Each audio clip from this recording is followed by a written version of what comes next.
So dahil bigo manalo ang Barangay Ginebra kontra sa Meralco nung Game 2, ngayon magkakaroon tayo ng do or die game sa Sunday between Meralco and Barangay Ginebra. So itong video na to, pag-uusapan natin yung mga nangyari, mga assessment, mga feelings, and preview na din ng darating na Game 3 sa Sunday. Ano yung mga factors, ano yung mga dapat pagtuunan ng pansin, at ano yung mga bagay na, alam mo yun, magiging malaking factor for Ginebra to gain an advantage and win the game sa linggo. So first of all is yung performance so far ni Stephen Holt this quarterfinals.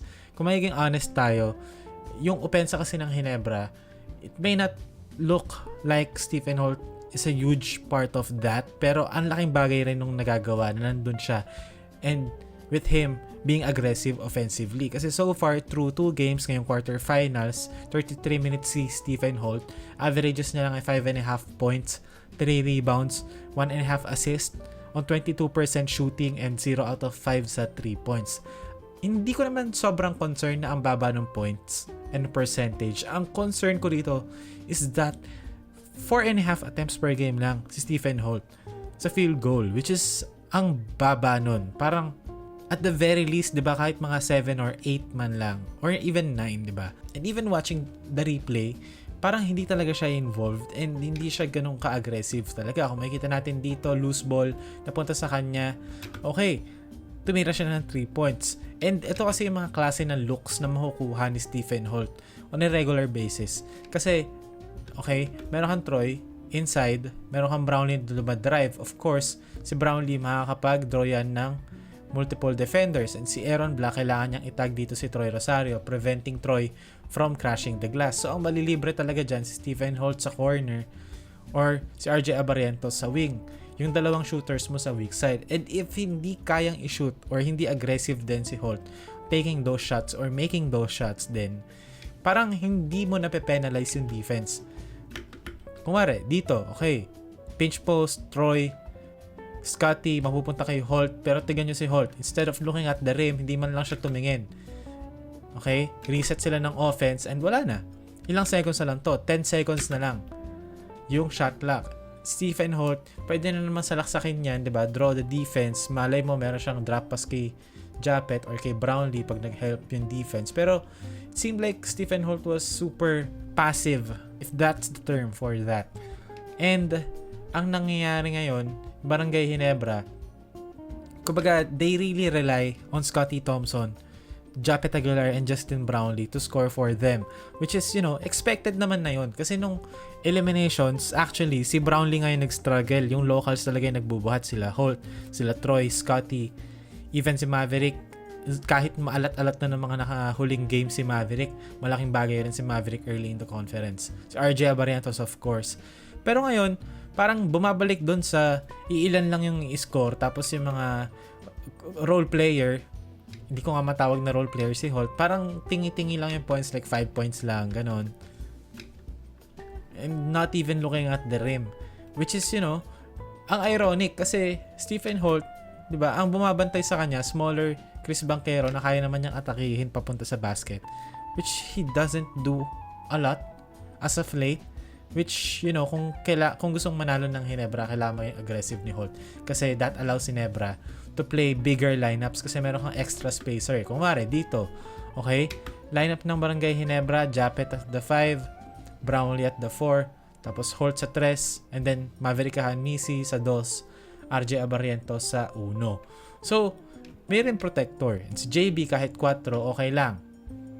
Makikita natin dito, Japet Aguilar, good hedge, force the turnover. So, Japet Aguilar, he has been really good this series so far. 14.5 points, 7 rebounds on 28 minutes per game. Also, 75% shooting. So, kumbaga, bilang Ginebra, you want Japet Aguilar sa loob ng court. Pero ang downside kasi nun, okay, if you play Japet Aguilar and Troy Rosario at the same time, okay, you lose spacing. Makikita natin dito, okay, si Troy ang 5, si JB ang 4. So kung makikita nyo, may space si JB to operate and score. Now, ang trade-off kasi dito, di ba, you're giving up defense para sa offense.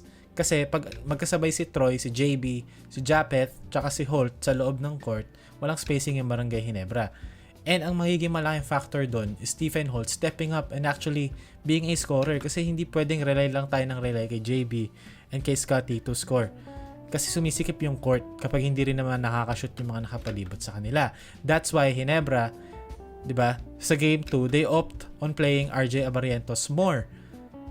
Di ba? Kung makikita natin dito, RJ's dribble penetration, roll ni Troy Rosario, wide open yan si Scotty Thompson. Pero kasi nga, ang trade-off nun, you're giving up size sa defense. Kung makikita natin dito, okay, Holt, Jamie, Justin, Scotty, Troy, small lineup. So ngayon, walang rim protector pag may sumasalaksak for Meralco. Makikita naman natin dito, since smaller lineup nga, magko-collapse yung defense kapag meron dribble penetration sa loob. Okay? So ngayon, nag-help si Brownlee, open si Newsome sa 3 points. So kumbaga, ang ideal lineup for Barangay Ginebra sa series na to is to have Japet Aguilar at the 5, Troy at the 4, JB at the 3, Scotty at the 1, Holt at the 2. Kasi that gives Ginebra flexibility to defend and also be able to score on the offensive. And kumbaga, balanced yung lineup na yun. They're not playing small na yes, can score pero namimigay ng points. And they're also not playing big na walang spacing sa loob ng court. That's the perfect balance. Kasi if not, di ba, mapapwersa ang Barangay Ginebra to put out Japet and then, play Jamie Malonzo and Troy Rosario and Brownlee, tatlong frontcourt players, which again, is a smaller lineup na kayang atakihin ng Meralco. So it's really up to Stephen Holt to really step up and be able to space the floor para mabigyan ng flexibility yung Ginebra to try lineups kung saan mas involved si Japet, which is, has been playing great this series so far and parang siya yung pantapat talaga sa size ng Meralco. And finally, ang huling factor ay for Scotty Thompson to continue scoring. So far this series, ang averages niya ay 22 points per game, 8 rebounds, 3.5 assists on 63% shooting and 44.5% sa 3 points. Which is very ironic if you ask me. Kasi usually, si Scotty Thompson, siya yung glue di ba? Siya yung playmaker, siya yung gagawa ng hustle plays, siya yung mga gagawa ng mga bagay na wala stat sheet. And yung scoring, usually, yan yung, kumbaga sa isang buong series, si Scotty Thompson, yung scoring niya within the offense lang, tapos may isang game lang siya talaga napuputo kapag talagang kailangan. Pero, this series so far, parang talagang siya yung pinaka-consistent na local in terms of scoring and being aggressive to look for his shot, which is, ironic. So, yan ang preview natin sa darating na Game 3 between Meralco and Ginebra.